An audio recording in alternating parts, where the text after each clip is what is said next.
एक राजनीतिक शैली है, ये काम करने का एक तरीका है और ये होता है। अब बड़े बड़े अधिवेशनों में ये परंपरा थी, पहले पूर्व में थी, ये परंपरा टूट गई है। क्योंकि जब एकल विचार चलने लगा तो परंपराएं टूट गई। मैं एकल विचार पे चलने के लिए नहीं हूँ और मेरा प्लेटफॉर्म एकल विचार के लिए नहीं बनेगा। मैंने अपने पार्टी के सम्मान करना चाहिए मुख्यमंत्री जी को, चूँकि वो हमारे राज्य के नेता हैं, राज्य के मुख्यमंत्री हैं। लॉ एंड ऑर्डर का सबसे बड़ी जिम्मेदारी उनके हाथ में है। आरोप लगे हैं, लगते रहेंगे। आपको स्पष्ट करना चाहिए। आप जाएं, आप कानून को सहयोग करें। तैयारी करने वाले छात्राएं हैं। अब इन लोग ने संगठन में और संगठन से जुड़ने का निर्णय लिया है। ऐसे समय में नौजवानों का भागीदारी और राज्य के हित में उनका योगदान बहुत महत्वपूर्ण है। हम आभार व्यक्त करते हैं कि ऐसे समय में जब एक नया प्लेटफॉर्म राज्य के अंदर में एक खुला प्लेटफॉर्म पार्टी तैयार कर रही है, ये कनेक्शन बढ़ रहा है, कारवां बढ़ रहा है। जैसे मैंने कल भी कहा, कारवां बढ़ रहा है और ये कारवां निश्चित रूप से राज्य के लिए एक नई राजनीतिक दिशा तय करेगा। हम लोगों ने तो ओपन ड्राइव चलाया है और ये सभी लोग अध्ययनरत लोग हैं, अलग अलग जगह पर शिक्षा प्राप्त कर रहे हैं, रोजगार की तैयारी कर रहे हैं। कहीं यूनिवर्सिटी में बैठकर, कॉलेज में बैठकर, लाइब्रेरी में बैठकर तैयारी करने वाले छात्राएं हैं। अब इन लोग ने संगठन में और संगठन से जुड़ने का निर्णय लिया है। हम आभार व्यक्त करते हैं कि ऐसे समय में जब एक नया प्लेटफॉर्म राज्य के अंदर में एक खुला प्लेटफॉर्म पार्टी तैयार कर रही है, ऐसे समय में नौजवानों का भागीदारी और राज्य के हित में उनका योगदान बहुत महत्वपूर्ण है और यह सिलसिला लगातार चलेगा। ये कनेक्शन बढ़ रहा है, कारवां बढ़ रहा है। जैसे मैंने कल भी कहा, कारवां बढ़ रहा है और ये कारवां निश्चित रूप से राज्य के लिए एक नई राजनीतिक दिशा तय करेगा। एक राजनीतिक शैली है, ये काम करने का एक तरीका है और ये होता है। अब बड़े बड़े अधिवेशनों में ये परंपरा थी, पहले पूर्व में थी, ये परंपरा टूट गई है। क्योंकि जब एकल विचार चलने लगा तो परंपराएं टूट गई। मैं एकल विचार पे चलने के लिए नहीं हूँ और मेरा प्लेटफॉर्म एकल विचार के लिए नहीं बनेगा। मैंने अपने पार्टी के पदाधिकारियों से इजाज़त लेके ये तय किया है कि मैं केवल इसको आजसू का प्लेटफॉर्म नहीं बना, आजसू माध्यम बने।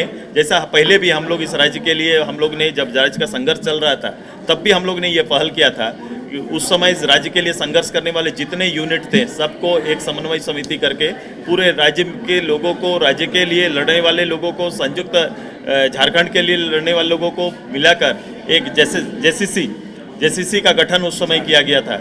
तो उसी तरह से कोऑर्डिनेशन कमेटी बनाई गई जिसमें सभी दल थे, जो वोट चुनाव में लड़ते थे, जो चुनाव में भाग नहीं लेते थे, बुद्धिजीवी वर्ग, पत्रकार, सारे लोग उसमें भाग लिए थे, सारे संगठन। मैं उसी तरह का प्लेटफॉर्म कोमोबेश तैयारी कर रहे हैं हम लोग कि वो चाहें तो अपना विचार हमारे प्लेटफॉर्म में, मैं तो वो आलोचना का मौका देता हूँ कि आप आइए, कोई अगर मेरी नीति में कोई त्रुटि है, अगर मैं जिन विषयों पर बात कर रहा हूँ तो वहाँ आके अपना विचार रख सकते हैं। मैं ओपन भी रखा हूँ, जो लोग भाग लेना चाहते हैं अपना रजिस्ट्रेट हम लोग नंबर जारी कर रहे हैं।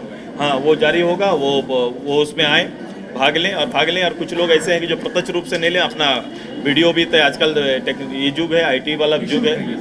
हाँ, सारा चीज़ निःशुल्क है। उनका एक 10 रुपया का एक खाली रजिस्ट्रेशन शुल्क हम लोगों ने रखा है। अच्छा, थोड़ा सा हट ये सवाल है, ये महिला आरक्षण, ये एक इन विचारों को क्लब करके ये विजन डॉक्यूमेंट्स हम लोग तैयार करेंगे प्रदेश के लिए और इसको जारी भी करेंगे। ये महिला आरक्षण पे पार्टी का क्या स्टैंड है, क्या पार्टी फैसले को? बिल्कुल, इस तरह से एक ऐतिहासिक निर्णय है ये पहले लिया जाता, बाद में लिया जाता, ये बहस चलेगा। इसके अंदर आरक्षण की बातें भी चलेंगी और होना भी चाहिए, लेकिन जो निर्णय है, निर्णय का स्वागत पूरा देश कर रहा है और देश को करना चाहिए। और इसका दिखा राज्यसभा में कल और लोकसभा में दिखा। लगभग इस मत के सभी लोग हैं कि आरक्षण मिलना चाहिए। एक सहमति, पहली बार बहुत दिनों के बाद ऐसा व्यवहार संसद भवन में और राज्यसभा में देखा गया। मुख्यमंत्री को ईडी ने बुलाया, 34 सम्मन जारी करके सम्मान करना चाहिए मुख्यमंत्री जी को, चूँकि वो हमारे राज्य के नेता हैं, राज्य के मुख्यमंत्री हैं। लॉ एंड ऑर्डर का सबसे बड़ी जिम्मेदारी उनके हाथ में है और कभी भी आरोप लग सकते हैं। मैं कभी भी इसको दूसरे एक पार्टी के रूप में लेता नहीं। आरोप लगे हैं, लगते रहेंगे।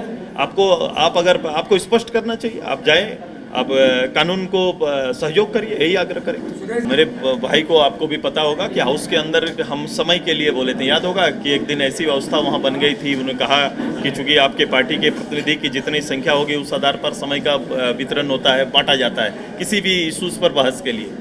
मैं आग्रह किया कि अगर ऐसा नहीं है अभी तो कई निर्दलीय मिल के भी हम लोग सारा समय उन लोगों ने निर्णय, खासकर जिनका नाम आपने लिया, उन्होंने, कमलेश जी ने और एक हमारे जादव जी ने, हाँ, इन लोगों ने किया कि हमारा समय मुझे देने के लिए कहा, यही आग्रह किया था साइन करके, एक प्लेटफॉर्म का नाम दिए और नाम दे के आग्रह किए। अभी तक स्पीकर साहब का कोई निर्णय नहीं आया। मैं उस बात को कहा, अभी मैंने कहा इसके अंदर आरक्षण भी है। मैंने कहा ST SC के लिए आरक्षण, OBC एक बड़ा वर्ग देश के अंदर में है जो निश्चित रूप से वो जगह चाहता है, उसके लिए लगातार काम वो चलेगा, हम लोग बात रखेंगे। उसके लिए जो प्लेटफॉर्म होगा आगे हम लोग जरूर उसमें रखेंगे कि इनके लिए भी प्रावधान किया जाए।